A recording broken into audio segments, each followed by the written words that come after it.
Welcome to today's edition of Hot Nights and Cold Bodies. I don't have just one body for you. I have more than 30 bodies exhumed from their graves in Middle Tennessee, their caskets carelessly thrown into the grave, packed with garbage and embalming fluid bottles. In many cases, their vaults were missing, stolen by the very funeral director who sold them to the grieving families. At some point, during our lives or after, we will all come in contact with a funeral home. A series of events in a small Tennessee town stunned the community and shattered the lives of many people. We must warn you in advance that this broadcast contains graphic descriptions of the exhumations of human bodies. And if the details of the exhumations don't get to you, the actions of the men who caused the exhumations may well make you sick to your stomach. Imagine, if you will, one of the worst days of your life. What happened could have been expected for many years, or a phone call could awaken you in the middle of the night. The Grim Reaper has come calling at your door. A parent, a spouse, or heaven forbid, you have lost a child. Either way, the passing of a loved one leaves you shattered. If you choose a traditional burial, you need someone to help you navigate the process of having a funeral and a burial. In your darkest hour, you need someone to care for your loved one's remains and treat them in a respectful manner. Someone to help you with the details, from picking out a casket to writing an obituary and choosing a gravesite. You need a person who is kind, compassionate, honest, and truthful, who can be counted on to do what they say they will, as well as guarantee you get not only the service, but the merchandise you paid for. Someone to hold your hand for a few days until the funeral is over and the grieving process begins. For many years, there was just such a person, or so the community thought. The Barber Funeral Home in the Milldale community in central Tennessee, close to Springfield, was run by a longtime funeral director named Bobby Wilks. Wilks was a fine, upstanding man, a pillar of the community. Someone who could be called on at any time of the day or night to attend to the needs of the next of kin. He was active in the community and contributed generously to many charitable outfits, as well as handing money to people in need. By all appearances, he was everything a funeral director should be. In October of 1988, all of that changed. For several weeks, bodies would be exhumed in Tennessee and Kentucky to find out just what Bobby Wilks did, or didn't do, with the remains. In the end, Wilks and his son would end up behind bars, and local families wanting answers that they really didn't want. There had been suspicions about the way Wilks handled burials for some time. At the graveside, Wilks would tell families that they could go home after the service and that he and his staff would handle the burial and they could come back later. After all, who really wants to watch their loved one being buried? It's not a pretty thing to see, as I can testify. Hearing the casket reach the bottom of the grave is about as heart-rendering an experience as one can have. And remember, Bobby Wilks was a trusted man. If he said he would do it, then it was considered done. The family and friends of Danny Ray Pitt, however, didn't see it that way. He died at the young age of 39 on October 4th, 1988. After his funeral 2 days later, Pitt was to be buried in the Hopewell Cemetery. Wilks told everyone to go on home and he would take care of everything. Pitt's family already had suspicions about Wilks, so they left the cemetery and proceeded to go into the Hopewell Baptist Church. The church provided a clear view of the cemetery and Danny Pitt's grave. After making sure no one was watching him, Wilks proceeded to seal Pitt's grave, but not before tossing in several flower pots. When he was finished, he and his helpers took the burial vault intended for Danny Pitt, loaded it back in the hearse, and drove away. One of the pallbearers, Donald Flatt, called the police and reported what he and the others saw. Flatt was wary of Wilks stemming from his mother's burial in 1985 when something wasn't quite right. Detectives had a crew dig into Danny Pitt's grave and found that the vault, which Pitt's sister paid $375 for, was not there. Who knows how many times that same vault was sold, hauled out to the cemetery, hauled back to the funeral home, and resold. Donald Flathead said he would have his mother's remains exhumed, and there may be a whole series come out after that. He was right. After news of the exhumation got around town, the floodgates were opened. Wilks and his son, Gary Wilks, were arrested on October 7th by Robertson County deputies and charged with attempting to commit a felony to obtain money under false pretenses. As soon as he was able to make his bail, Bobby Wilks immediately headed to the Tennessee Christian Medical Center and checked himself in for a mental evaluation. His daughter-in-law, Teresa, described him as suicidal, often staring into space and not interacting with his family. In the meantime, exhumations were the order of the day in Sumner and Robertson counties. Authorities said requests for exhumations were coming in so fast they did not even have time to organize their case files. The state of Tennessee got in on the act, saying that families who could not afford an exhumation would be taken care of with state funds. Upon his release from the mental hospital, Wilks was immediately arrested again by Robertson County authorities. This time he was jailed and his bond set at $82,500. The count of exhumations had grown to 15 by that point, and the findings were the stuff of nightmares. Edward Russell Carlisle was buried in the Cross Plains Cemetery in 1982. His son and daughter stood by as probes were inserted into the grave in hopes of finding a casket or vault. When none were located, the exhumation proceeded and revealed pieces of clothing, a flower stand, and Carlisle's skeletal remains. In the Oakland Cemetery, Wilks had buried Maudie Lou Foster in 1982. Her remains were found, but that was all. The casket and vault the family paid for were missing.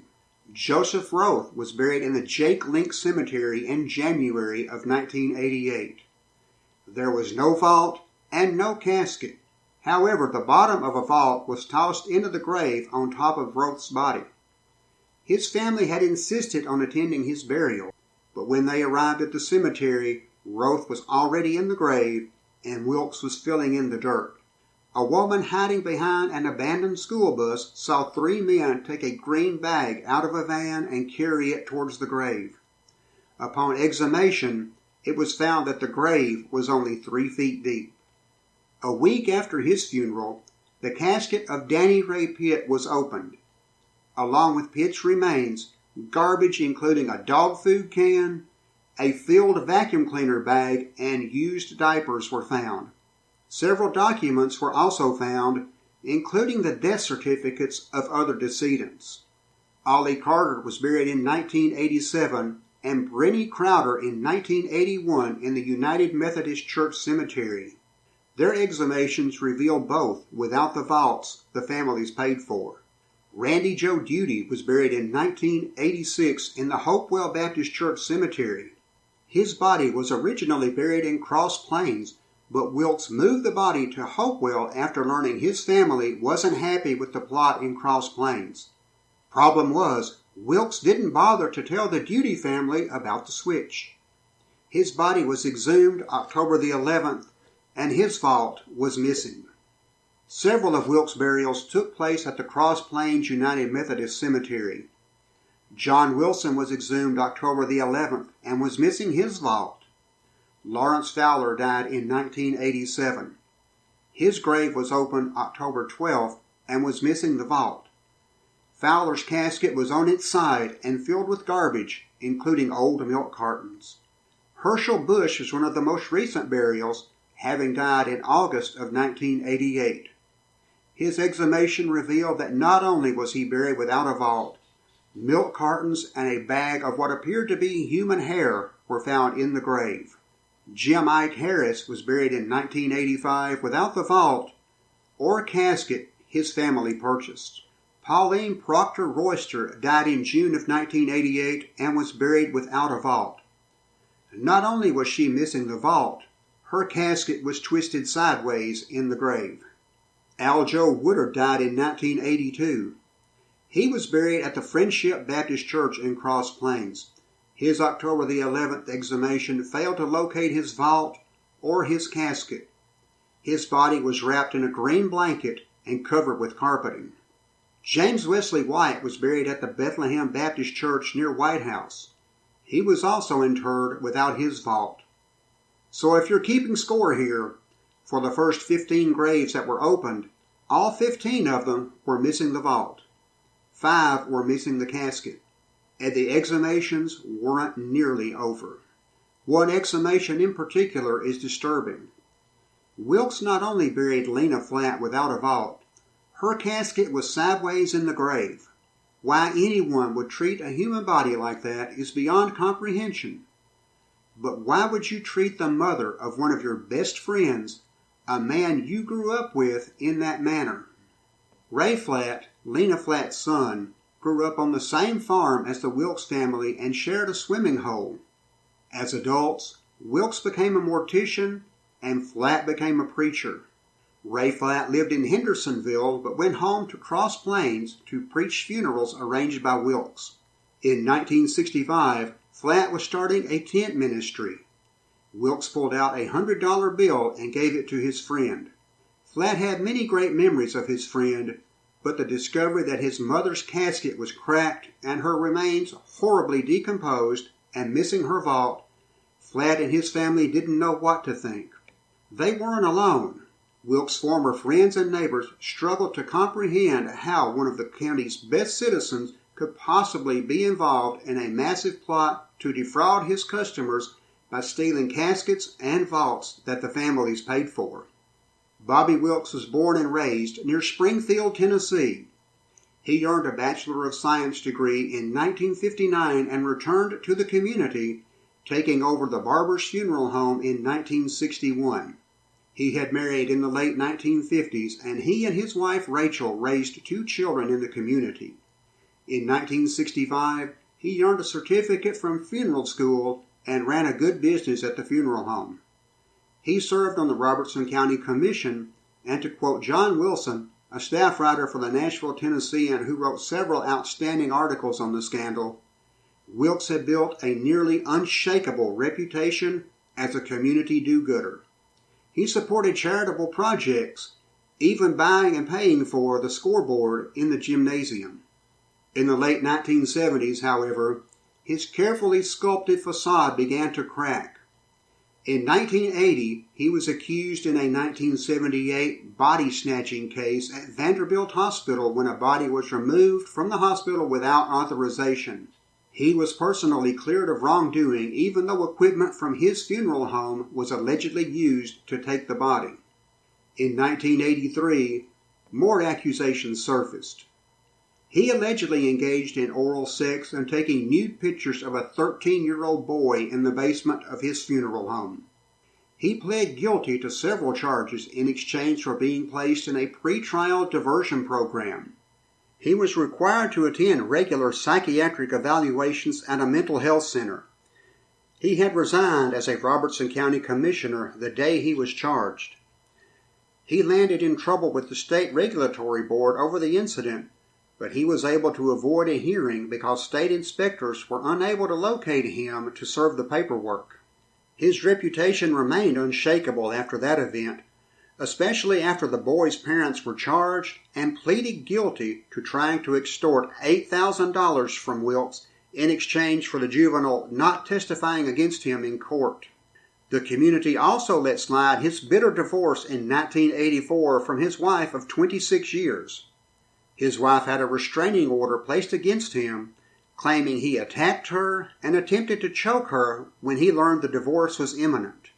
Through it all, even through the improper burials, some in the community continued to give their unwavering support, feeling that perhaps their champion had fallen mentally ill. Tales of his goodness and kindness came from throughout the community, but his goodness had been destroyed forever in the minds of many who now believed Wilks was an evil man with no conscience.